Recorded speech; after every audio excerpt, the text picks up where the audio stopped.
Yeah, it comes out the week, Tuesday before. I can't hear anything in my headphones at all. But we're coming live from the world famous Hollywood Improv.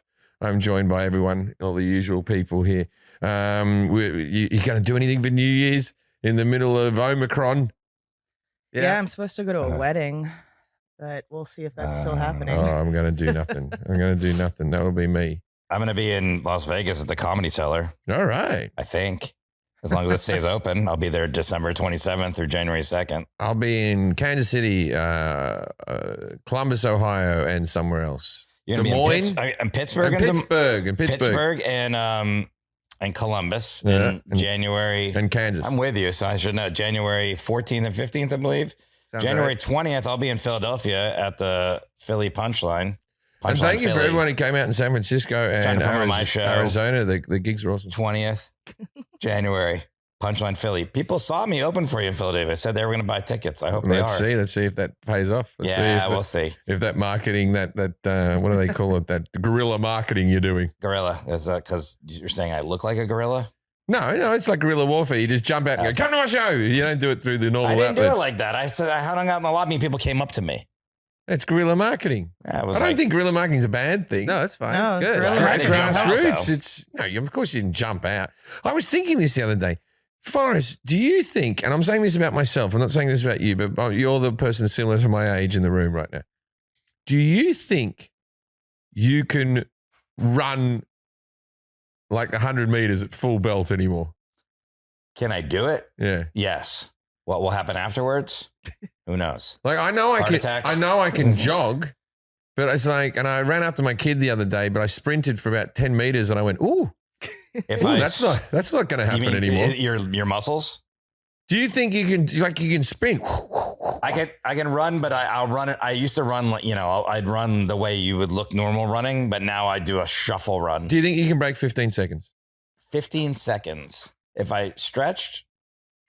I really want you guys to race. Wait, what's a good time? What's the Olympic time? Olympic time is under 10 seconds. No, is under 10 seconds, 9 point something. Oh. So you're saying 15 seconds? I don't think so. Usain Bolt doesn't break 9 seconds. He's in the low 9 seconds. So you thought Forrest had a chance at any point of getting 15 seconds? When I was in high school, I ran it in 13. I'm giving myself an extra 2 when I was like young and shape, I would get under 15 seconds. Well, he's asking now if you could do 15 seconds. 6 seconds off the Usain Bolt. Yeah, 6 seconds is a lot of time. That's a lot of time. That means I want to see it. I want to see it on the street. 30 meters and he'd be fucking at 100, I could do under 17. All right. We're going to do this for the Patreon. Yeah. I reckon I would be about 18 seconds for 100 meters. Do I get to work out a little bit? We can race each other, but can we set a date? It's not. Let's set a date. We'll do a video for Patreon. It's not a race against each other. It's a race against what we think is a reasonable time. What date are we going to say agree to this? I can do it right now if you want. Let's just go to Melrose and give it a go. Let's do end of January. End of January. Yeah, so you got a month to prepare. Okay. We'll set it up. We'll set up the racetrack. Okay, first of all, Achilles. Don't worry about your own time. Do you think you'll beat me? I'm not going to be fast. Yeah, maybe. I've seen you run. You run weird. I do run weird. I do run weird. You run like you're doing it comedically, but you're not. No, I don't mean to. People say I run like a frill-necked lizard. If you ever watch a frill-necked lizard, their legs out the side and they go like that. It's like Forrest Gump with the stilt still on. Yeah. All right. What are you Jesus, Jack. It's a bit, mate. The brackets. Why are you wearing a mask, Jack? Disabled. I was producing a music video over the weekend, so I'm just being safe for you guys. I thought it was in. It's in there where the mask a little bit 100 meters. Omicron. I'm clocking myself at 18. It might be embarrassing. It might be like 20. I can't wait. Yeah. Okay. Well, end of January, we'll do it. And we'll film it. It's gonna be a hoot. Should we do it at a park so we have soft Jack ground? has to do it too. Yeah, we should definitely not just do it on the sidewalk. I think Beeman's good. It's got those dirt tracks. What's Beeman? Beeman Park in Studio City. It's got the dirt tracks. It's where Hal was speed walking in Malcolm in the Middle. It actually has a whole track? Because then you can mark the 100 meters. Yeah. Okay, we'll do that. Plus it's soft. Yeah, it's soft. All right. All right. And then your other shows, by the way, is Pittsburgh and Des Moines. I believe that's January. I'll be there.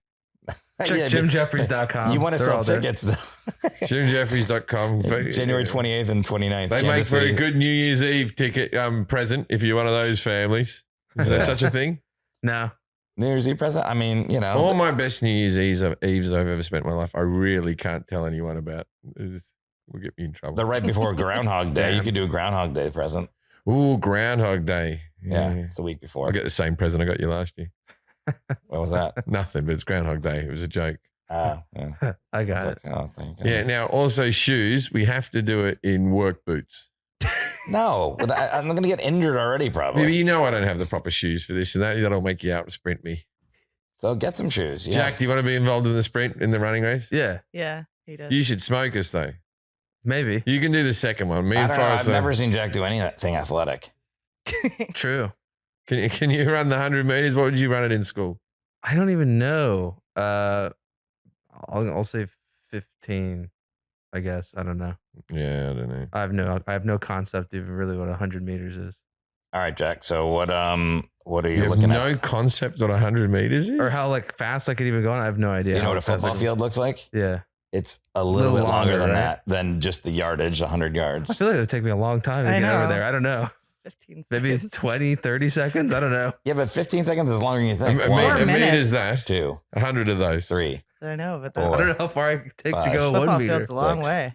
What do you got 7, for us today, Jack? 8, Well, this is 9. a segment. It's about 3.2 feet. 11, Okay, 12. I get it for us. 13. This 14. podcast Okay. saved a life. Really? We're saving Oh. lives out here, people. Yeah, I regret doing it now. Well, Well, it's not something because of what you said. The It's something world's- that Kelly said on the podcast that saved someone's life. Oh, really? Really? What did Kelly say? Fancy. I'll let Kelly tell the story. Oh, I was not prepared. For, This is your segment? This is my segment. This is your segment is to throw to Kelly that she's not prepared for. Forrest, you called me about this and you knew exactly what was I coming. know, but she didn't, Kelly didn't, and you just It's threw it to surprise. I That's right. told her. Surprise. I told her on the on our other Jack's podcast. segment is a surprise for Kelly. so Merry Christmas. So during our terrorism episode, we talked about like ways to deter people. And I was saying that I had heard if you're being attacked, what you should do is, stay calm and talk about, facts about your life, like say your name. If you have kids, kind of do those things so that hopefully they'll fucking back off. And I had a girl write in and she said that she was being attacked and did that and it worked. And she said he let her go. And now our podcast is officially in a police report. Wow. Yeah. What? Because Jack was the guy. How else do you think we got the scoop on the No, story? I think she Jack's might. wearing a mask to cover the scratches. I think she might be in Australia. But yeah, that was. I mean, I got chills when she sent the message. It's really fucking cool. So Oh, glad she's alive. I thought it was going to be like, I was really depressed and your podcast cheered me No, up. no, And she- but actually something like- real. yeah, she was being attacked and used that, and he let her go. And didn't you say she wasn't even a podcast fan? She listened to Yeah, the episode. so she wasn't a listener of our podcast. I guess her cousin was, and so her cousin had been listening to it one time when she was in the car, and so she just happened to hear that part of the episode, and it saved her life. Ah, well, It's very cool. hopefully she's subscribed now. Yeah, she said she's a convert. She's in. Okay. I also had someone write to me. I believe they saved their life. They were eating a lot of cheese and they did not eat the rind. Oh, that's good. Yeah, that's so, really good. Not all things you save their lives is right away. Slow Yes. burn. Somebody wrote to me because they were about to have sex with a manatee, and then they remembered how big their penis was. They saw a video of me having sex with a manatee. It made them throw up. They pulled off the road, and then there was a big pile up of cars or something. I don't remember what it was. Wow. Yeah. Amazing. I told the pirate story to those girls at the party the other day and it sobered them up. Yeah. Maybe stopped them from having an accident on the way home. That's very This nice of you. podcast does not stop helping. Yeah. Tell us if we've saved your life. Just email us at idcatwjj@gmail.com. All right. Oh, and follow us on Instagram, IDCat Podcast. And we're going to be doing relaunching Patreon in the new year. And also, we've got merch coming in the next few weeks. And all this witty banner will probably be on the Patreon. Hell yeah. Oh, this will be. Imagine You this. got to pay for it. Imagine this, but for an hour. Just me. One episode, I'll be challenging Forrest to a run. Another one, me and Jack will be eating as many doubles as we can. I think it would actually that's be a good fun one. if people sent in challenges for us. Like, do you guys remember the cinnamon challenge? Yeah. I've always wanted to do that. Not me. No, We I should don't do want to that. do That one anything. sounds- You You guys are gonna gotta, you gotta die. make sure you have water ready to go because Yeah, you can well, choke. The double I know. one will definitely do. Okay. I think I can do 10. I'm confident. Send us in your challenges. Me and Jack do. We eat fat sours when we come home from the improv. That's our secret. And so we go in by ourselves, and what we do is we get a fat Jerry because they're big sandwiches, and we get half. They cut them down the middle. Yep. So you get half a fat Jerry. So we always get the sandwich we like, both half. Fat Jerry's the best one. The best one, No question. No question. I think they should put 2 eggs on it. They put one. Neither here nor We there. can request an extra egg next time. Yeah. So what they do with the fat Jerry is we split that, and we all go, "Oh, this is the best one. Why do we ever get anything else?" And then for our other sandwich, we get another one, and we go through all the fats, all the And different sometimes fat they have options. specials like the Fat Pilgrim going. Yeah. That's just your turkey dinner and all that sort of stuff. Anyway, it's gotten to the stage where my brother Danny also has the piggery gene that me and Jack have. And so I was on a plane. I was just looking at all the different fat sandwiches ranked, and I sent it to Jack. And I said, Jack, I found out how they're all ranked. We should go through the ranking, things like that, right? And then Jack wrote back to me, "Oh, Fat Jerry's at 4. This person doesn't know what they're fucking talking about." Jack was really upset with this guy's list. Anyway, You gotta make your own I list. sent it to Danny. I said, this is the restaurant I ate at yesterday, because in Australia they don't have anything like fat sows, right? And he goes, the best one there is Fat Jerry. And I was like, good on you, Danny. You know what you're doing. He just saw the pictures and he knew what the right Damn sandwich right. was. It starts with a Philly cheesesteak. They put an egg. They put chicken fingers. They put mozzarella sticks. French fries. Ah, it's a fucking thing to be Perfect. joined. Now time for the ads. Hopefully there's some workout equipment I can talk about. It's the most wonderful time of the year, but not for everyone. The holidays are an especially difficult time of year for many people, especially these days with it being harder to travel and gather with friends and family. Take care of your mental health this holiday season with BetterHelp. You know, I'm a big fan of therapy. I believe in therapy. Therapy can help you. They will assess your needs and match you with your own licensed professional therapist. You can start communicating in under 48 hours. It's not a crisis line. It's not self-help. It's a professional counseling done securely online. The service is available for clients worldwide, and you can log into your account anytime and send a message to your counselor. Your sessions will be done online via phone or video, so no need to worry about waiting in an uncomfortable waiting room. BetterHelp is committed to facilitating great therapeutic matches, so they make it easy and free to change counselors if needed. It's more affordable than traditional offline counseling, and financial aid is available. BetterHelp wants you to start living a happier life today. Visit betterhelp.com/IDK. That's better, H-E-L-P, and join the over 1 million people who have taken charge of their mental health with the help of an experienced professional. This podcast right here is sponsored by BetterHelp, and the I don't know about that listeners get 10% off their first month at betterhelp.com/IDK. What do you got to lose, man? Just try a bit of therapy, see if it works. If it doesn't work, it doesn't work, but give it a go. Meal preparation is difficult. ButcherBox makes it easier. ButcherBox is a subscription service that takes the guesswork out of finding high quality meat. ButcherBox sources their meat and partners with the highest standards for quality. No more searching the grocery store for 100% grass-fed, free-range organic chicken, wild-caught seafood, and more. Their sourcing decisions are made holistically, keeping the farmer, the planet, the animal, and your family in mind. My in-laws are in town. Their in-laws are in town, and I'm loving it. No, they're good people, but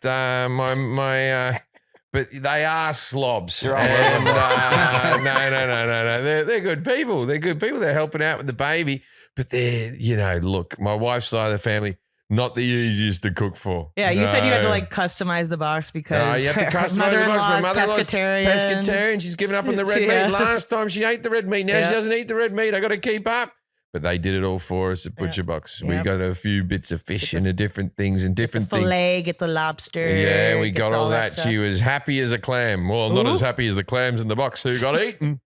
There weren't any clams. I don't think they have clams. Every month, ButcherBox ships and creates a selection of high-quality meat right to your home.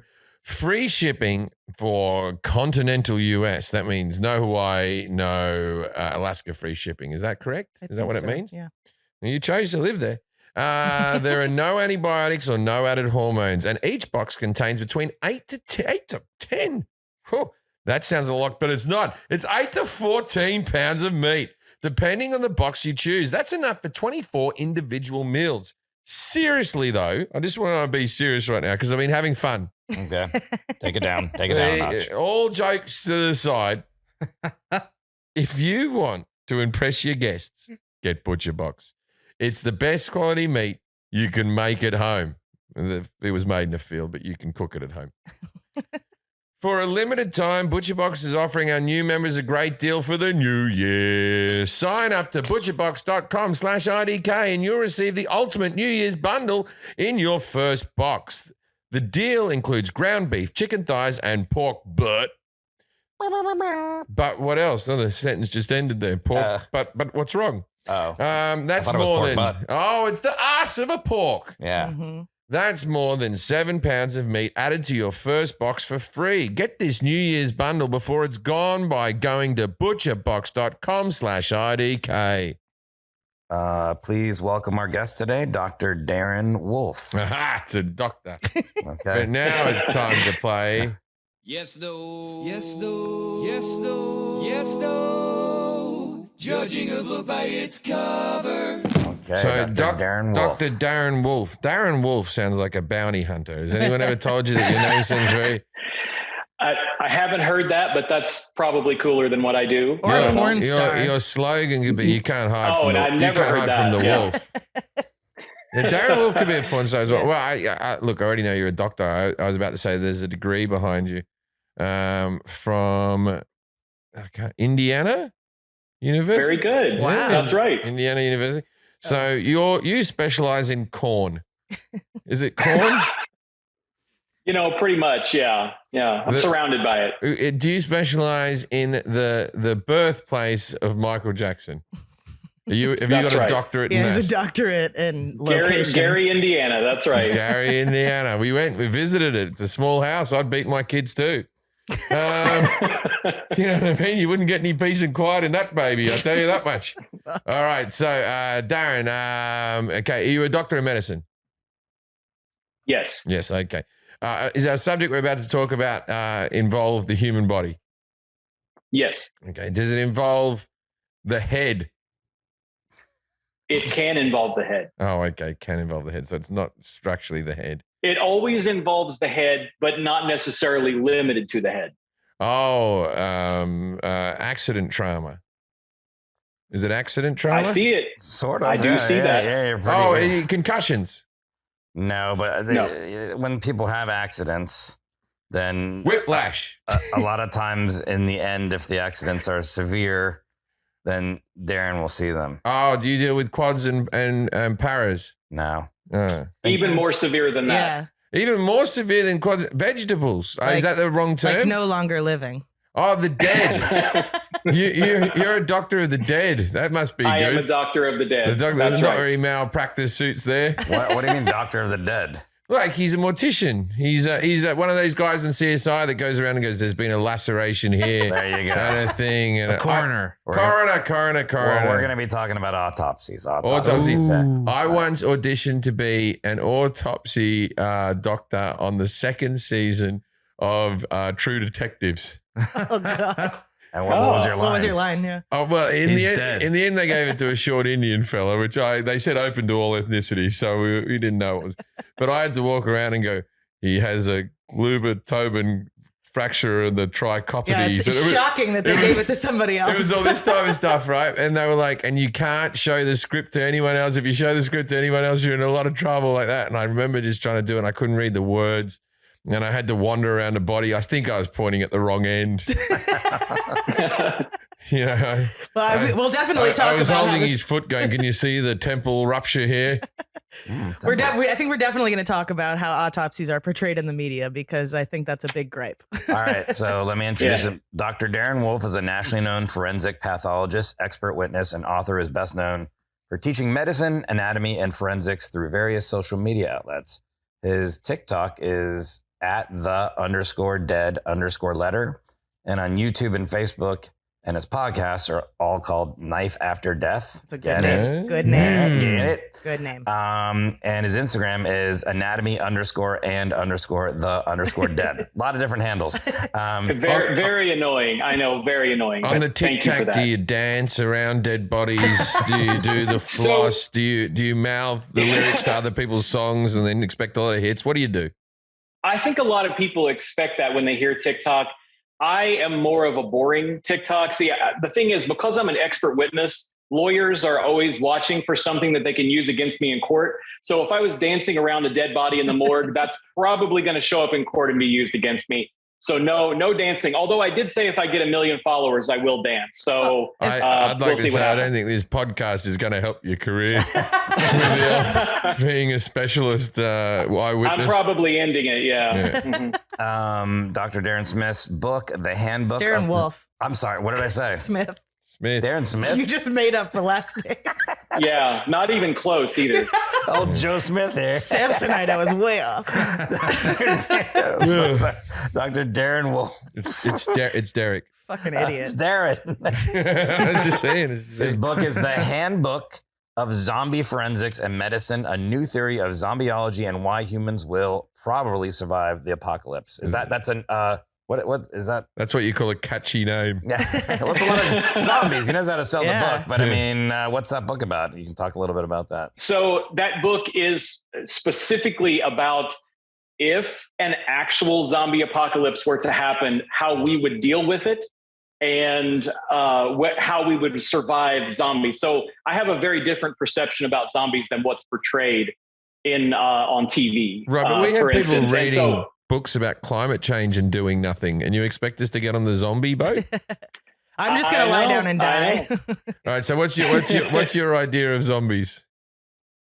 Well, I don't think that you're going to get something actually rising from the dead. It's going to be something in between. It's going to be a disease that's a little bit more like mad cow disease, which is that, they're not dead, but it's more like an aggressive, like rabies type of disease.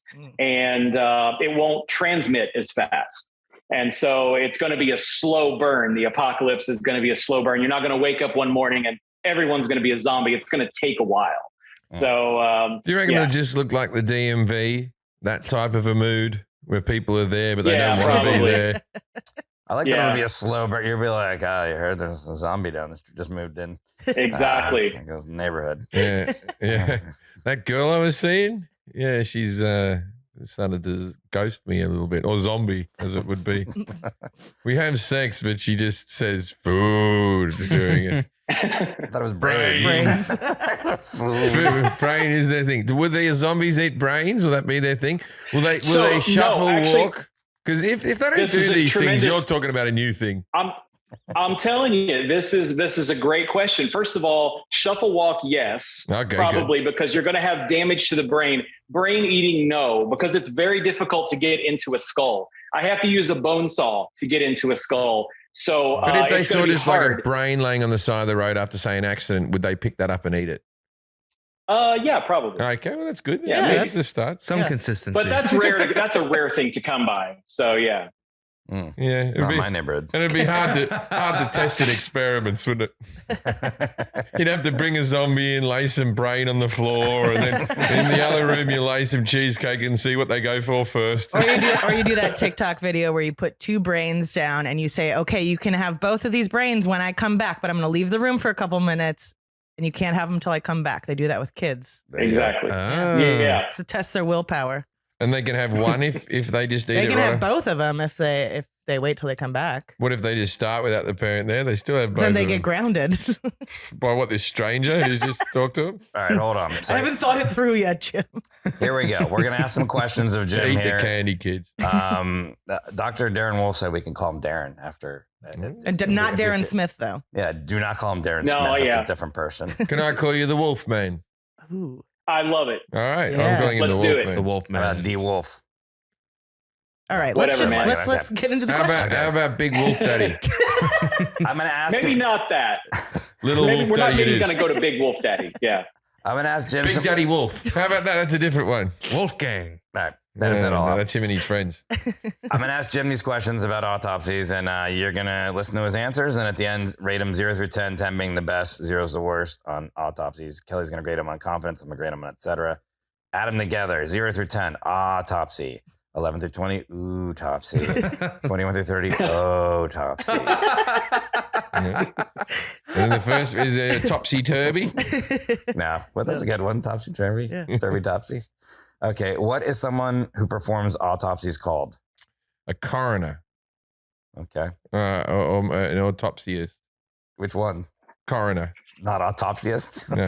I think number 2 is pretty good. I'm the autopsyist in the world. What does the word autopsy mean? Auto and topsy. No, it's auto. No, autopsy. Auto And then PSY, like the Korean to pop see, culture. to see, to see. Sigh. Okay, yeah. It's 2C is in there because you want to see what's going on. Mhm. Yeah. Good. And the auto is that I've been doing it for so long, I don't even have to pay attention. Damn. You did It's it. when professionals do it. Latin. What is the purpose of an autopsy? Like, what are they looking most, for? most of the time, they're trying to find out how the person died. You know, Mhm. if they're dying in their sleep. Yeah, I think I've seen enough of these crime things. Like 5% of dead bodies, they can't. I might need one. Cause of death is unknown for like 5%. The rest of it, they can go, it's this drug, it's that drug. It might be some blunt force trauma. It might be, they'll be able to decide how it went. And that'll help out in crimes. And that'll also give closure to family members and whatnot because people like to know this information.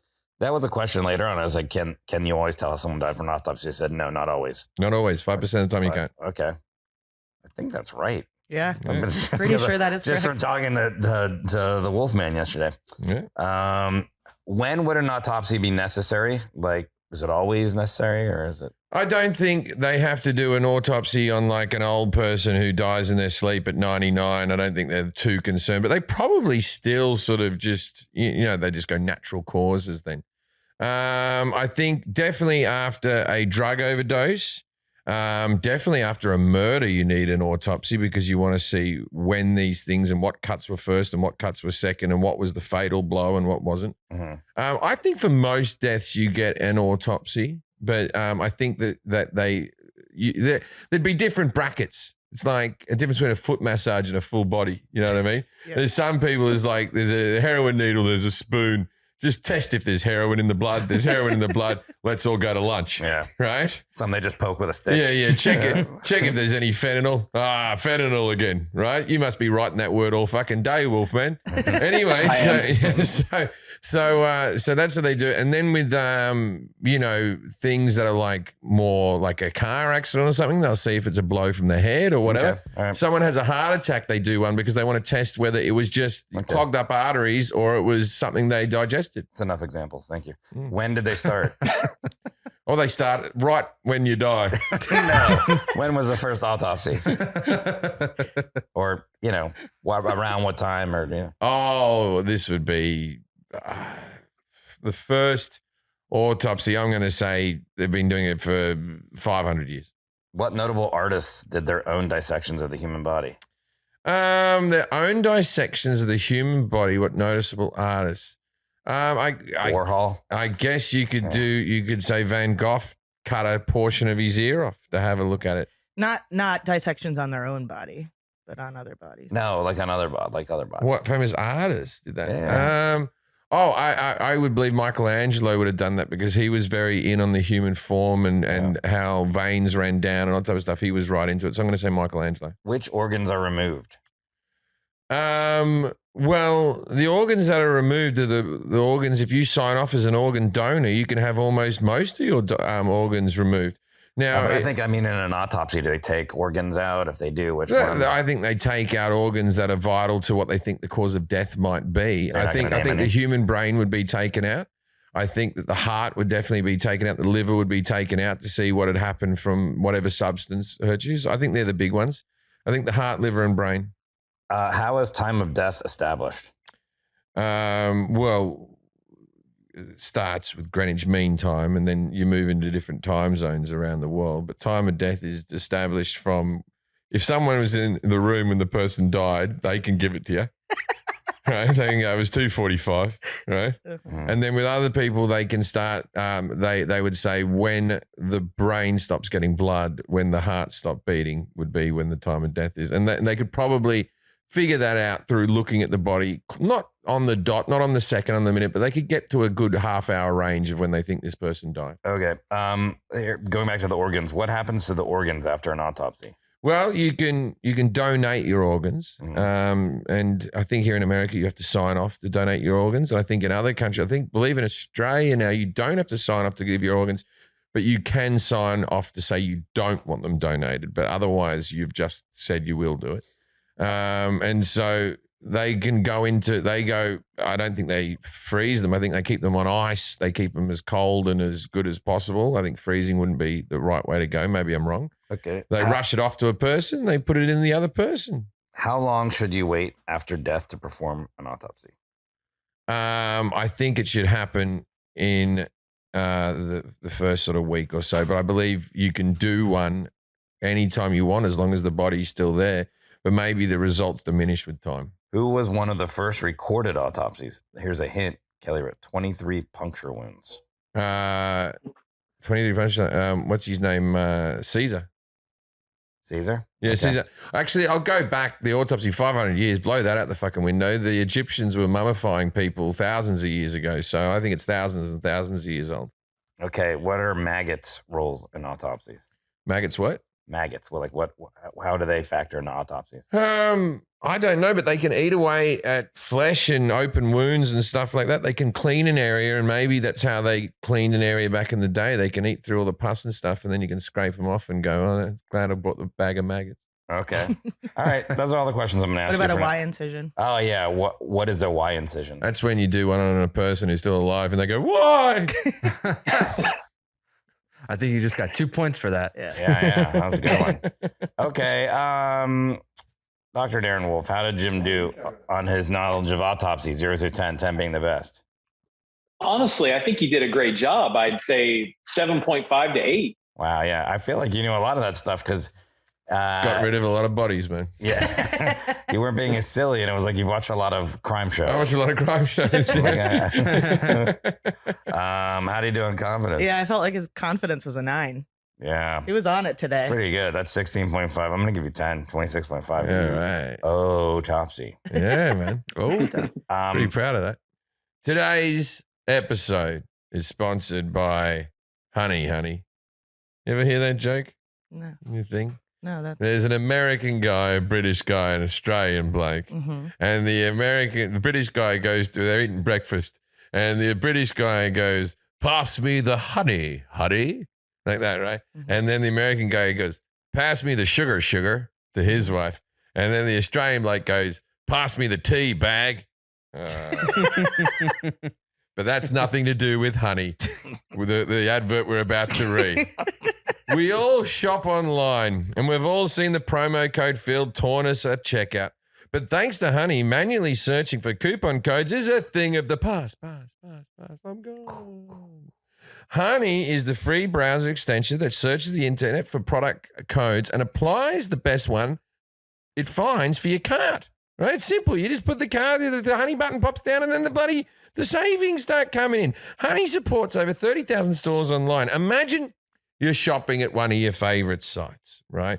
Like Jack is shopping at Grateful Dead necklaces and bandanas.com. They don't sell the other thing. It's his favorite site. Yeah, you're shopping there. When you get to checkout, the Honey button drops down, and all you have to do is apply coupons. Wait a few seconds. The Honey searches for coupons they can find on that site. If Honey finds a working coupon, you'll watch the prices drop. And my mom just texted me the other day. So she downloaded Honey from the podcast, and I didn't even know this. I'm surprised they don't advertise this, but when you spend money using the Honey extension, you get points for things that you've bought. And it goes into your bank. Yeah, your Honey Gold goes into your bank, and then you get to use that as real money. So she ended up buying something and got like $110 off because she had accumulated all those points. They've got $29. So it's like money on money. Yeah. That's good. My Yeah. sister-in-law bought me my favorite breakfast cereal for Christmas, which is Crunchy Nut Cornflakes, and she wrapped it and put it under the tree. Mhm. And then our tree was covered in ants because the thing had What I'm saying is Wrong honey. that's a bad use of honey. Yeah, that's a bad use of honey. Good use of honey. Honey the app. Yep. Honey is found. It's over 17 million members, over $2 billion in savings. If you don't already have honey, you could straight up be missing out on free savings. It's literally free and installs in a few seconds. And by getting it, you'll be doing yourself a solid and supporting this podcast. Go get honey for free at joinhoney.com/IDK. That's joinhoney.com/IDK. Except this first one. All right, let's see the first question. What is someone who performs autopsies called? Jim said a coroner or an autopsyist. Right. No, that's wrong. That's the first one. Forensic pathologist is the proper term, but also medical examiner can be used to describe that. A coroner typically is an elected position and doesn't necessarily have to have medical background. So they're kind of the legal entity that signs off on cases. Coroners, if they're trained, can perform autopsies, but in this day and age, you have to be a medical doctor to do so, and coroners aren't necessarily medical doctors. Okay. That doesn't affect it at all to have somebody that can like double check the work. Well, what do you mean? Well, if you're saying they don't have like the medical licensing or whatever, like, I don't know. I guess that would just worry me that somebody's signing off on something where they don't have the coroner is the person who says to get the autopsy and then gets the information, and it's the coroner's report. The other person does it, but they put all the report in and type of stuff like that. I thought you were saying that they're like, yep, this is all good. That's like saying a lawyer can't say something's against the law because they're not a police officer. Gotcha. Yeah. Yeah. What were you saying, Darren? I was saying it's not like there's routine disagreements. Like I determine that there's a gunshot wound and then the coroner says, no, this is a natural. It's pretty much a formality. They're just kind of like certifying the death. Gotcha. Okay. Thanks for clearing that up. Like the Electoral College. We know all that works. Perfect. So, okay. Exactly. What does the word autopsy mean? Jim says to see. I've been doing it so long, I don't even have to pay attention as the auto part. I was actually kind of impressed by you breaking this down. He did a great job on the etymology, but it means to see self, to see one's self, because auto is self. So, and of course, OP is to see. So by looking inside, you're seeing the human form yourself. So that's what the Autobahn is the self-barn? In Germany? That's for cars. Yeah, but is it like my self-road, self-barn?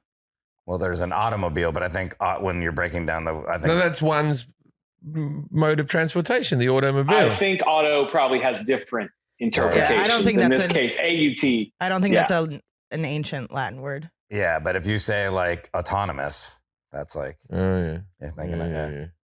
Autoerotic. Autoerotic. Yeah, that one. That's yourself. Yeah. There we go. We see those deaths sometimes. Yeah. Oh, yeah. Oh, I'm sure. They're just hanging around. Unfortunately, we get about one a year. Dang. Yeah. Yep. Well, you find one a year. There's about fucking 50 of them still hidden in the wardrobe. It's going to be the new coming out of the closet. Jesus. What is the purpose of an autopsy? And what are they looking for? Jim says why someone died. He also said 5% cause of death is unknown, and they're looking for blunt force trauma, helps in crimes, give closure to families. So he was pretty close there. The purpose of an autopsy is to find the cause of death and the manner of death. The cause of death is the specific cause. So that would be like gunshot wound, blunt force trauma due to motor vehicle accident, stroke. Then the manner of death is the category. So that would be suicide, accident, homicide, and natural. And then the fifth manner of death is undetermined, which he correctly stated was 5% of all cases. 1 to 5% of all cases are going to be undetermined. We can't determine the cause of death. How'd you know that, Jim? I watch a lot of HLN late at night, forensic files. Okay. Where she left a hair on the floor. This was not a regular hair. The murderer had left the scene. All that. I watch all that shit. Yeah. What do you think of our forensic files? Is that a good show? Actually, yeah, that's a very good show. A lot of the forensic shows are inaccurate, but they do well on that one because they usually consult a forensic pathologist for every one of those episodes. So that's pretty accurate. I also want to add that the other reasons to do a cause of death is if there's any kind of legal implication. So, for instance, health insurance, life insurance, if you die at work. So there's like workman's comp.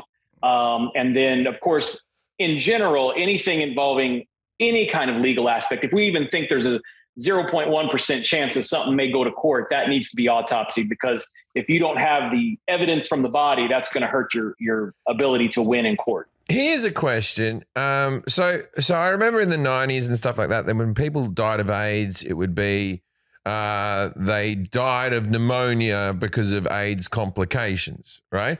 So now you must be dealing with, we've had almost 1 million people in America die of COVID.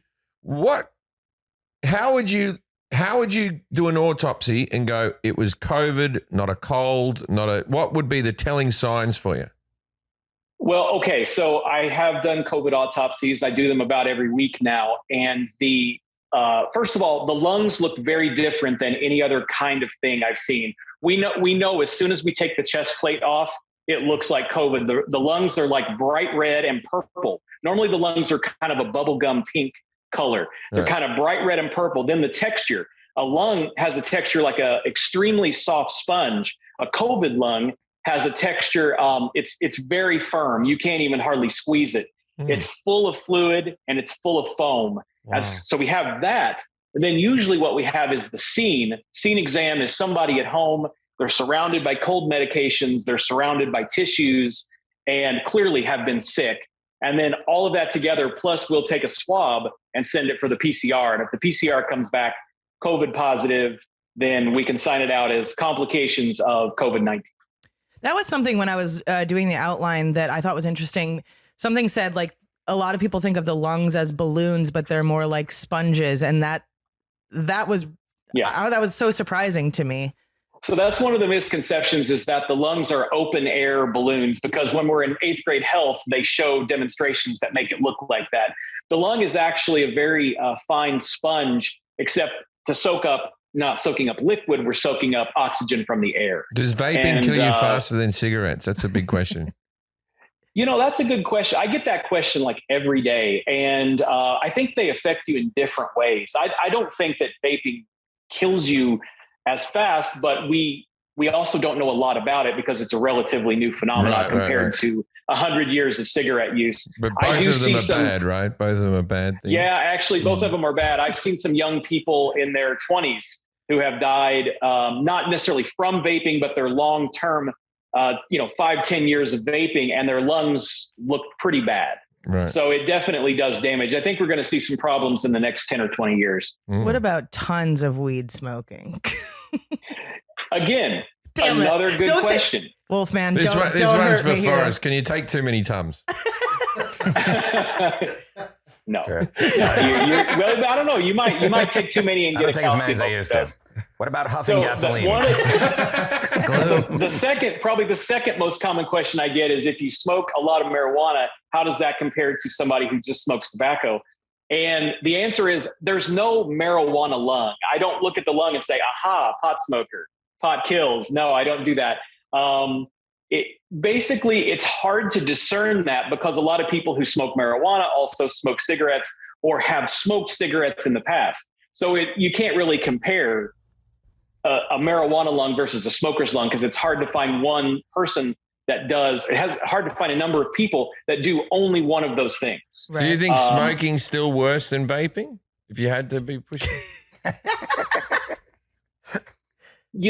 I think I don't know what the extreme long-term effects of vaping are, but I know that smoking. So they're not good. All right, they're not good. I wanted to die I'm just early saying, anyway. What did you want Dr. Wolf to do? He wants you to be like, vaping's the best. I know. This is He what wants me to I rubber want. stamp This it. is what I want Yeah. from cigarettes. I want cigarettes that cost like $1,000 a packet, and for them to find out that they're good for you. And then you just be the bloke at the party with a cigarette, and women will be like, "Oh, he's healthy and got money." Wow, what a world. Yeah. So A lot of things have to go I'm right. just waiting for that to come around. All right. When would an autopsy be necessary? Jim said not always. An old person died of natural causes. Definitely after drug overdoses, murder, most deaths. It's a foot massage versus full body. I don't remember what that meant, but that's in there. He's right. If it's an unexpected death, that's when you're going to want an autopsy. So an unexpected death, someone who's 99 and dies in their sleep, usually they have some kind of medical history, and that's not an unexpected death. So we generally try not to autopsy people too much past 70 unless there's a crime. Somebody has been murdered or something like that. So all unexpected deaths, all unexpected children deaths, which are very unfortunate cases, and anything that involves a legal aspect. That's when you do an autopsy. Does this ever play on your mind, having to cut up bodies and stuff like that, or are you just used to it? So, common question. It doesn't really bother me. You can't really do this job if that sort of thing is going to bother you, because you just can't persist in the field very long because you see all sorts of horrible things. So I'm a person who is able to separate myself from the case. And what I do is I just know that I'm trying to get information to help the family get closure. Right. And so I kind of approach it scientifically, and it hasn't really affected me mentally. I've been doing autopsies since 2004. So yeah, like they have to go to med school and all that. So you said schooling was 13 years and all that stuff. So I assume at some point it just becomes one of those things that you. What? School is 13 years? Yeah. You had to go to med school, right? Isn't med school is 6 years? Become a doctor? So no, college for 4 years, med school for 4 years, residency for 4 years, and then a year of forensic pathology training. So 13. Fuck, you'll die of vaping before then. Wow. Okay. He told me yesterday that if he's hungry, he'll get hungry during an autopsy. Not to eat the brains. You just put the sandwich on top of the head. Yeah. I knew she was going to bring that up. Yeah. I said that sometimes you become so kind of desensitized from the process. Your regular thoughts and bodily functions are intact while you're working. Like sometimes if I'm hungry and I'm doing work, I don't lose my appetite doing an autopsy. Still better than getting an erection, mate. Yeah, I suppose you're right. You know what I'm hungry for? Ribs. It's weird. So when did autopsies start? And Jim said the first autopsy was thousands of years ago. And the Egyptians did it, right? The Egyptians. Exactly. And he did great on the backtrack. See, he was going to get a 6 out of 10, and then he got 7 out of 10 when he backtracked. So that was really good. So if you just Google it, it says that it was Caesar's death was the first kind of recorded autopsy. Oh, that was the 23 puncture wounds? Yeah. That was the 23 puncture wounds. That was 44 BCE. And but if you look deeper into it, human dissection has been going on for, like he said, thousands of years. All over the world, Egyptians, China, India.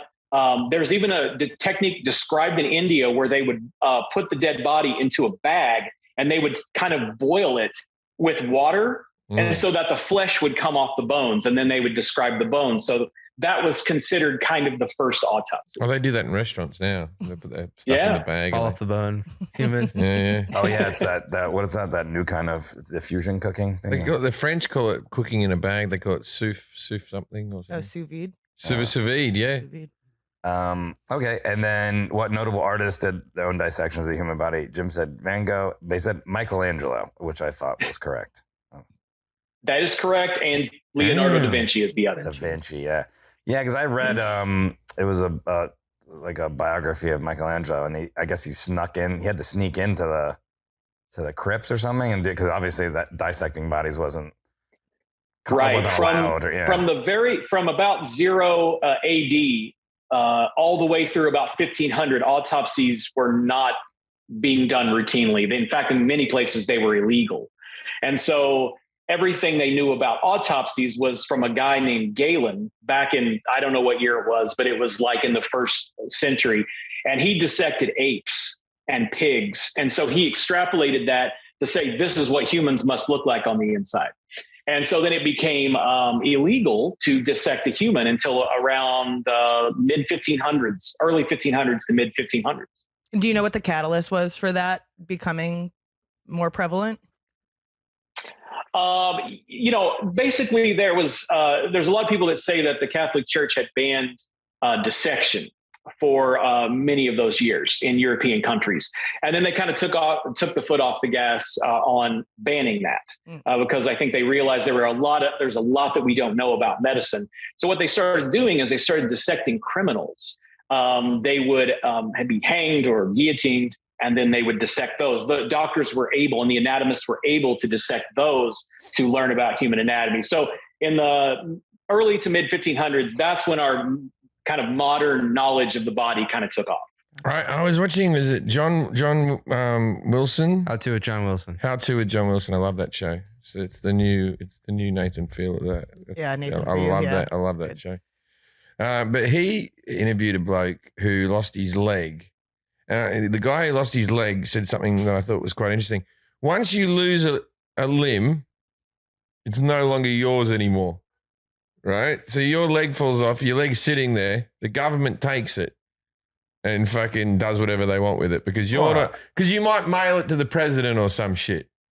You might go, I've lost my hand. I'm going to you give it away, you mean? No, but you're not allowed to have it in your house because it's a rotting. So if your leg fell off in a car accident, some guy just ran up and took it. You're not allowed to have rotting human flesh in your house. The government's quite, you know what I mean? You're not allowed to have human flesh that's not attached to people, right? Okay. And so it is a weird thing when you lose your leg that the government goes, and that's ours now. Is that true? That's a little out of my wheelhouse. I'm not really sure I know about the legalities of amputations and whether or not you can keep human flesh. I would guess you probably shouldn't keep human flesh in your house. Yeah. Look, if I transitioned and became a woman and I had the surgery done, maybe this is why I shouldn't become a woman. I'd want to keep me dick in a jar. Yeah. And do what with it? Just to look at it, to show people when they come over. Oh, yeah. Yes. It's a centerpiece. Just memories. But maybe these people hate their dick so much they get rid of that, throw that thing away. You can put it in one of those like Beauty and the Beast things and until it like completely decomposes. Yeah, the Christmas spell dinner. is broken. Oh, you know what you do? You put it in your refrigerator next to the other condiments. You play prank on people. I Go get the pickles. That's my dick. I get a taxidermist to make it go back to its glory. Stuff your dick. Yeah, really good. And then I'd hang it off the wall like a Over the fucking fireplace. like a tiger's head or something. Put a little googly eye in there. Just saying, it's my dick. What is a Y incision? Jim said it's when you do it on a person who's alive and they scream, why? Not bad. Yeah. Not a bad So answer. he missed that one. Not a bad I answer. thought you Y get this incision. one. Yeah. So. Yeah, I thought it was pretty obvious, especially for a guy who had done a audition to become a pathologist there. The Y incision goes from each shoulder to the middle of the chest and then down through the abdomen. So it forms a Y on the chest and the abdomen. That's how you open the body. Yeah, because I see those on all the CSI shows always. There's always a body line on a slab and there's how you got a Y cut. Yeah, I knew that one. Give me a point. Which organs are removed? Jim said if you sign up as an organ donor, they take them all. But I think in autopsies, do you guys remove organs and put them back in? Or what happens after they, Jim said you can donate them as well. Like what goes on with Okay, so if you've gone to the part of autopsy, you can't really donate organs that I'm dissecting. You can have organ donation can take stuff beforehand, but once it comes to autopsy, they generally can't unless it's skin or corneas or something like that. But to your question, the answer is we take out the brain, the neck, so that'd be the larynx and the thyroid, the heart, the lungs, the liver, the pancreas, the spleen, the intestines. The spleen's the most useless thing in the human body. Yeah, I've had about 5 people I met. Every time a kid's in a car accident, they remove their spleen because it's bleeding or something like that. And I see the cunt 20 years later spleenless. No problem. The spleen is fucking dead weight of the human body. Opinion. Is he correct? Oh, you want my opinion on that? Yeah. Well, I wouldn't say it's worthless, but you can live without it. It's not as worthless as the appendix, okay? Yeah, look, it doesn't get into the top 10. It's not like the heart. No. I lost my heart. I'm still feeling all right. You can live without it. No difference. What is this? The spleen, whenever you ask someone to explain the spleen, they go, it helps the other organs. Doing what? What does the spleen do? Give us the defined So answer. the spleen has two functions, two main functions. One is it's an immune organ. So it's part of your immune system. That's why if you get mono or something like that, the spleen will enlarge. If you get lymphoma, sometimes the spleen will enlarge. So it's part of the immune system, but also it gets rid of red blood cells. So your red blood cells last about 120 days. Your bone marrow makes red blood cells. They last 120 days, and then the spleen takes care of them at the end of 120 days, or give or take a few days. We had an episode on anatomy, and I'm pretty sure Jim did the same thing on spleens and railed against it. I don't like spleen. She explained it. So what do you do with the organs? So you remove them all from the body, all those organs? Okay. So finishing my paragraph from earlier, you also take the kidneys and the adrenal glands, and then you take, if it's a woman, you take the adrenal glands. What? And where do you sell them, and how can I buy them? Oh, yeah, exactly. That's my I was side like, wait, business. what's going on with you guys? We want adrenal glands. We want adrenal glands. We're Hollywood elites. That's what we do. I've got How do they taste? I've got some people that I got to contact and give the adrenal glands to. Have you ever drank an adrenal gland? Yeah. People always ask me, how did you make it in America? Adrenal gland supplier. Yeah, obviously. Okay, sorry we interrupted So- you. You take all the organs. No, that's okay. That's okay. I knew what I God, signed someone up will for here. believe I just said that. Yeah. So basically take the organs out. I examine each organ and I look for any pathologic changes. So a heart, I'm going to look for heart attack. Lungs, I'm going to look for COPD or pulmonary embolism. I could go on and on. I take sections of those little pieces of tissue and I save those, and I'll get those processed and look under the microscope. The organs themselves will then be put in a bag, like a biohazard bag. And then they usually put that back in the body cavity. Oh, it's like a turkey. Like A little bit. And then, that goes to the mortician, and then they'll put the embalming fluid in there so it doesn't, continue to decompose. Like a turducken. You make stuffing out of it. That's Yeah. what, when you get a turkey, you get the bag of all this stuff. Yeah. You make stuffing You with know it. my opinion on that. Anyone who gets buried is a right cunt. You just get burnt and leave the earth. Stop taking up space after you're fucking gone. We're already over fucking. If we keep going with burials, the whole planet will be covered in buried people. There won't be any more real estate left. You step on this earth, you live for a bit, you die, you dust. The end. Okay. Yep. How is time of death established? Jim said if someone was in the room with a person died, they can give it to you. When the brain stops getting blood, the heart stops beating, not exact, but a range. True. No, I loved his answer. I thought it was great because the process of determining time of death is an imprecise science unless it's witnessed. So if somebody's standing there and drops dead, if they're not able to be revived at the time that they're called and the EMS is there, you're able to get the exact minute. But if I'm brought in with a body of somebody who was found in their house, nobody had heard from them for 2 days, we have to use like rigor mortis, like stiffening of the muscles. We have a range of when that can happen. We have the settling of the blood and whether that blood that settles by gravity is fixed or if it still moves around in the blood vessels. We have the temperature of the body. So we have the anatomical stuff, and then we have circumstantial stuff like, let's say their mail is piling up at the door. When was the last day the mail was delivered? Oh yeah, that's the way to if do they it. if they sent a text message, when was that text message sent? So usually we try to narrow it down to a few hours. When was the last time Netflix said, "Do you want to continue watching?" That's a good one. Yeah, that's not bad. 'Cause they say it to you every 3 hours, right? So it's in a 3-hour window. There you go. Of that moment there. It's before that. You can take that and use that, Wolfman. I'm going to do it. No, that's not a bad one, Wolfman. I'm telling you, the Netflix, you wish to That's a continue. good one. So yeah, because on TV shows, they're always like 12:32 p.m. No. Yeah. No, that's one of those misconceptions. It's really hard to narrow it down to, he said a half an hour. Even a half an hour would be rough. We usually kind of do it by a few hours. I just always say 6 to Wednesday. 12 This is a hours. Wednesday, buddy. Yeah.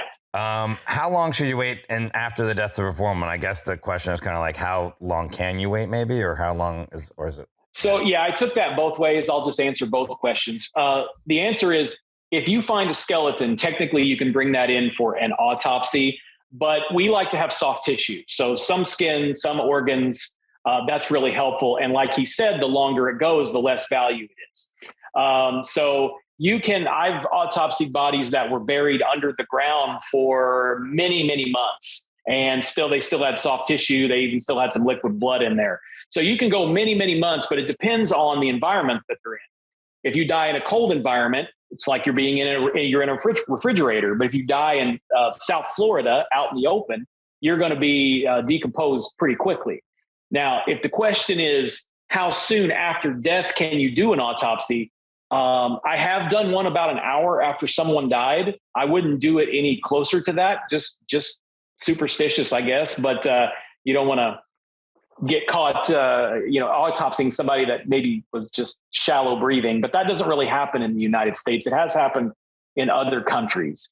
But yeah, the body is warm at that time. They still feel warm, and you can do an autopsy, technically very shortly, a few minutes after death if you wanted, but I usually wait at least an hour. And usually for me, it's 1 to 2 days. I used to work with a bloke who murdered his girlfriend. Jesus. What do you mean? I worked Like with you didn't know he murdered his girlfriend until after? No, I wasn't part of it or anything like that.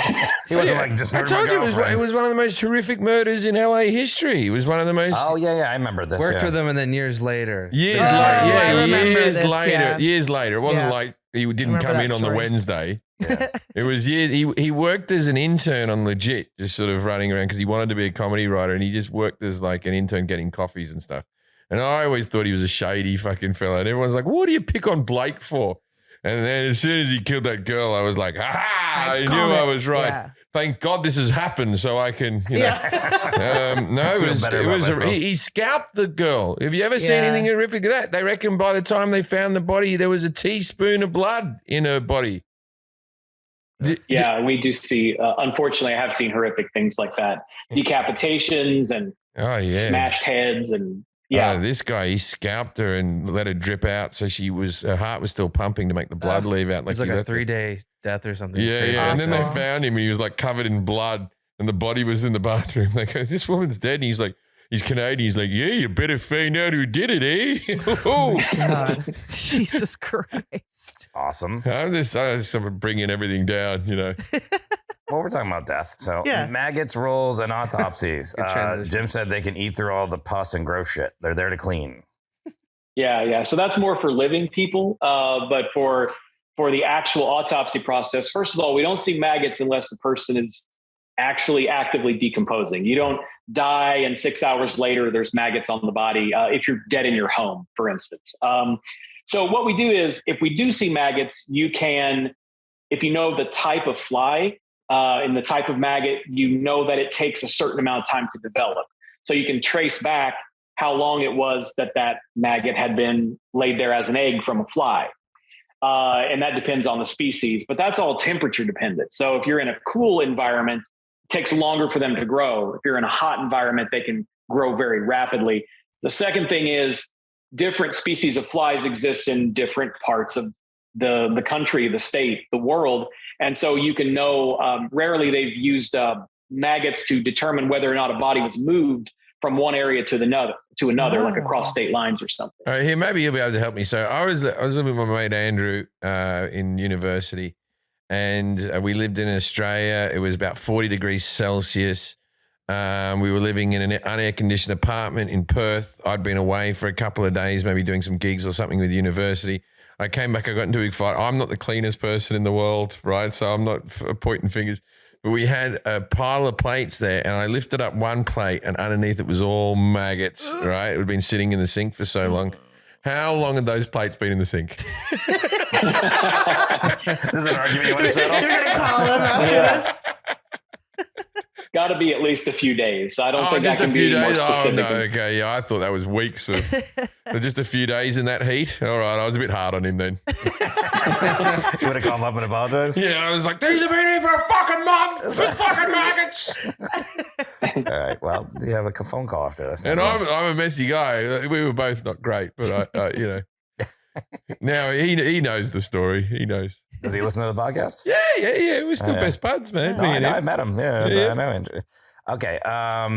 Matt, why are people so grossed out by maggots anyways? They're just like little baby flies. They're not. Cute. No, they're just like on the plate, just all fucking Yeah. festering Gross. around. They're pretty cute. They're No. fucking gross. Mm-mm. Mike, okay, I'll tell you this. My wife has a raccoon that keeps visiting the backyard, and it comes up to the window, and it's cute as anything. It stands up against the glass, and the cats look at it, and it It'll looks at murder the the thing. cats. Yeah. Yeah, and I'm like, we have to get rid of this cunt, man. Yeah. He's fucking digging up stuff. He could have rabies and all that type of stuff. My wife, being British, thinks he's adorable, and she encourages the raccoon. What do I do? That raccoon, and I'm not kidding, could drown your cats in the swimming pool. It's happened my grandmother's cat was drowned in a pond by a raccoon. It is a common occurrence of raccoons to drown animals. Another one of my especially friend's cats. cats was drowned by a raccoon. Yeah. That's all you need to tell Daisy. We have to do an episode on raccoons. Yeah. Yeah. They're going to drown. I heard this. They're going to drown animals. But he is Or cute. the baby. Oh, the baby's not hanging out the backyard by itself, wandering around but for the what raccoon. if the cats let him in the house? No. He's got hands. The baby's just going to be in that swimming pool. Yeah, maybe he just takes There's a the baby. gate. It's good. Yeah, it's a Okay. fenced swimming pool. All right. Oh, it is. I don't think Dr. Darren Wolf has the answer. Yeah, I don't think so. But what do you reckon about you see any raccoon-related deaths? That's how you get things back. No, I have not seen a raccoon-related death. I've seen a snake-related death, dog-related deaths, but no raccoons. What's okay? Just for once, and I know, none of these things are Yeah, we're funny. done with the questions. You can ask if there's a these story. these are the someone's life. But what's the funniest death you've seen? Oh, geez. I don't know that I can say that I found anything particularly funny. Again, Interesting. lawyers are watching this. Interesting. It's not funny. It's definitely. How many old there's, fellas with erections? No. Well, we have the autoerotic asphyxia death, so I'm not going to get into that. But one of the craziest ones was a woman that was with a snake. She had a boa constrictor, and she was putting it around her neck and kind of dancing around with it, posting on Facebook, and kind of just, I don't know, trying to show off with this snake. And then nobody heard from her. And as it turned out, the snake was in some sort of aggressive state, like mating type state. And it actually wrapped around her neck and it strangled her. So she had it was not a boa constrictor. It was a reticulated python, I think. And it would actually strangle her. So not funny necessarily, but definitely a preventable death. Not that we funny. weren't expecting. Well, I can't say it's funny. If you want to say it's funny, that's fine. How often does a body die and the dog eats the owner? I've seen it a few times. Some people will say that dogs remain loyal and they won't touch their owner and stuff. That's actually not true. There was one case we had where a man hadn't been heard from for, I think, 3 weeks. He got a well check. Police came to the door, broke the door open, and the dog actually had his head in his mouth. Oh, and he my had eaten God. the ribs, and he had eaten the fingers, and he had eaten the forearms and everything. And they get hungry. And so they got to do what they got to do, I guess. How long do you have to turn in a human body from your house when someone dies before it's illegal to keep it around the house? No, I'm saying this. I know a person, and I'm not going to say she's, but I know a person who laid next to her husband for about 4 or 5 days after he died because she didn't want to let go of him. So and I'll tell you afterwards who it is, but she they didn't leave the house. So I mean, is that cool? I don't think I think the idea is you're supposed to report it as soon as you know somebody's dead. Yeah. But I don't necessarily think it would be a crime in that sense. But that's the whole thing. Casey Anthony, she got away with it. The child was in the trunk of her car. She and then she blamed it on other people and said it was swimming and all that type of stuff. And she got away with that crime. I truly believe she did that crime, but I'm not a jury, so But it was undeniable that she kept the body for several days. Why wasn't she arrested for at least that? You're not a cop, though. I'm not a cop, nor am I a lawyer, but it does seem that would be a crime to have a dead child in your trunk. Yes. It turns out it's not. So, Yeah. Oh, well, good for me. Oh, So bit much for us. television shows, you mentioned Forensic Files is a good Sorry, one. Wolfman. He goes off the rails every day. I know the Forensic Files is a good one. Are the rest of them? Do you just look at them and you're like, Well, Forensic Files is good because Forensic Files, that's what the whole episode is. They only show crimes that were solved by forensics. Right. yeah. So it's called the Forensic Files. Other ones are just like, then the murderer came in here and then the blood splattered Yeah, there. do you get upset watching like CSI and that kind of stuff, NCIS? So, well, first of all, I don't watch a ton of those shows, but when I do, the depictions aren't exactly accurate. That usually it's the autopsy is occurring in a very dark room and Now, you couldn't see what you were doing. You would cut yourself if you had to do autopsies in dark rooms like that. And they're sequencing DNA like in the lab there at next to the body. None of that happens. Autopsy is a pretty, I can do it pretty quickly. I mean, I think we can do one in under an hour pretty easily, but the whole process itself is not nearly as, I don't think it's nearly as exciting as depicted on television. Sorry about that. Right. Someone just walked Sorry. in. All right. You want to get to? No, there's one more thing I wanted to ask about the autopsies. Mhm. About and the thing. Oh, Dexter. You're loving the new season of Dexter. How accurate is Dexter? I have not seen the new season of Dexter. Dexter's a blood spatter, but he was a blood. Yeah, but he spatter also forensic. cuts into people and all that type of stuff. He does a lot of stuff with the body. He lays them on the table with the plastic. I feel like the Wolfman would enjoy an episode of Dexter. Or is it? I've had a lot of people ask me to review Dexter, even old episodes, for accuracy, and I haven't gotten around to doing it. But yeah, It's the same reason I'll I haven't check it watched out. Hacks. I don't want to watch stand-up comedy on TV, and everyone keeps on suggesting it to me, and I'm sure it's fine, but I don't want to watch it. I'm not sure you'd be into it. No. Okay, so now this is a part of our show called Dinner Party Facts. We ask our expert to give us a fact or something interesting or obscure about the topic of autopsy this week. You have one or two of these, or what? And do you got? can, tell us the ones that are not HR approved. Oh yeah, that's right. Yeah. You told us. Feel free. So dinner party facts. Kelly asked me to provide some, and I said we'll do some that are sort of interesting, but not any controversy. Not going to get you in trouble at work, and then we'll do. Do you ever have that, like boobs on a woman? You go, those are definitely fake, and then you go, ooh, real. Yeah, I think that's happened before. So, All right, let's let Dr. Wolf. That'd give us be a good. dinner party That'd be a facts. good dinner Yeah. party fact sometimes. so here's first dinner party fact. Myth: hair and nails grow after death. That is not true. What happens is after death, as you continue to decompose and dehydrate, you become mummified. When that happens, the soft tissue will retract around the ends of the fingers and even on the head. And what it does is it gives the illusion that nails have grown or that the hair is longer, but it's actually that the soft tissue has retracted. So hair and nails after death growth, that is I knew fake. that one. And if you really think about it, it has to be the case. Otherwise, when you open up a coffin after 10 years, it'd just be all nails. Just hair? curling up there, just hair and nails. It just never stopped. Next one. This is you can get goosebumps after death. Okay. So there's a little muscle in your skin with each hair follicle, and it's called the erector pili muscle.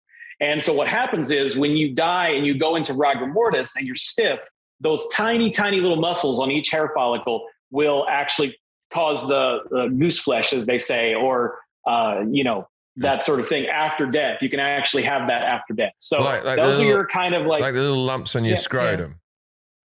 little goosebumps. Yeah, exactly. That's the You get erector goosebumps pili on your muscle. scrotum? My dad used to say that when I was a kid. Make sure you go on, get in the shower, wash yourself probably. Make sure you wash your chicken skin, which is your scrotum. Wow. Yeah. And so so now we're going to get into a couple, and just going to do two here.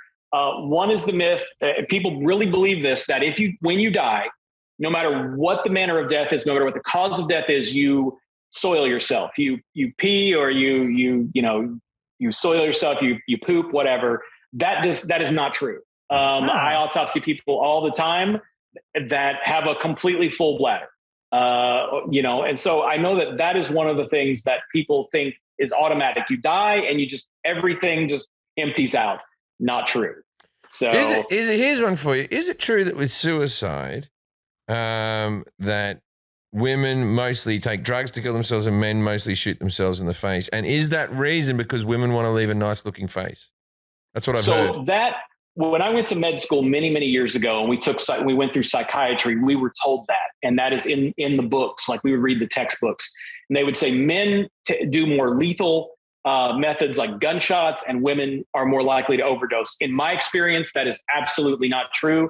I'd say women use guns just as often as men do to kill themselves. Oh, well, there So, you go. I mean, that's fake. I took That's like nice, That's though. fake. I took like 75 Tylenol, but it wasn't to look pretty. It was because gunshot. Like, You just had a big headache, right? Yeah, but I just feel like with my luck, I would live through it, which I did, and I'd have a gunshot wound to the face, or I'd have jumped out of a building and all my bones were broken, and I'd be in pain. So, Well, at least I got one more for you. I know Jim's going to like this.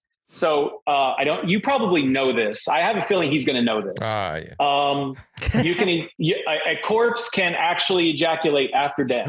Why would I know that? I don't know. This is a comedy podcast. Not a female one. they can't ejaculate in life. Yeah. So what happens is the muscle in the seminal vesicles, which is where the semen is stored there. What happens is they go into rigor mortis, the same process as what I talked about earlier with the goosebumps, and it actually will cause the semen to extrude out. Okay, so is rigor mortis how you're meant to say? I've said rigor mortis my whole life. I had an audition the other day, didn't I, Jake? And it had rigor mortis in there. That's why you didn't get the job. And I was going, no, it's rigor mortis. Is that an Australian pronunciation, rigor mortis, and American's rigor, or is rigor the medical? This is tomato. It doesn't matter. I call it rigor mortis. Everyone else can call it rigor mortis. Some people use rigor. Some people use rigor. It's just a different pronunciation. But yeah, no, you're doing fine calling it rigor mortis. Good part of the song. You say rigor mortis. I say rigor mortis. At least then that's a real thing. Potato. No one's ever said potato.